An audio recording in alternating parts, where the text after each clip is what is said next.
ছিলেন মৌলানা ফরিদুল ইসলাম। এ সময় ঈমান আখলাক নিয়ে স্বাভাবিকভাবে ওয়াজ করছিলেন তিনি।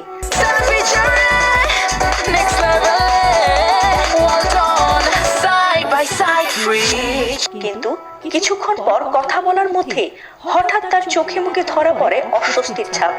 এরপর ওয়াজ থামিয়ে দেন তিনি, আর তার খানিকক্ষণ পরেই হঠাৎ করে অচেতন হয়ে সামনের দিকে লুটিয়ে পড়েন তিনি। এ ঘটনার পর তাকে তাৎক্ষণিকভাবে হাসপাতালে নিয়ে যান স্থানীয়রা। এরপর চিকিৎসাধীন অবস্থায় সোমবার ভোরে তিনি মৃত্যুবরণ করেন। জানা গেছে তিনি একাধারে মহিমাগঞ্জ আইডিয়াল একাডেমিক স্কুলের ধর্মীয় শিক্ষক এবং স্থানীয় ঘোষপাড়া জামে মসজিদের পেশ ইমাম ছিলেন। এমনকি তার 2.5 বছর বয়সী এক ছেলে সন্তানও রয়েছে। কিন্তু সবকিছুকে পেছনে ফেলে মাত্র 35 বছর বয়সে বয়ানরত অবস্থাতেই আল্লাহর কাছে পাড়ি জমিয়েছেন এ ধর্মীয় বক্তা।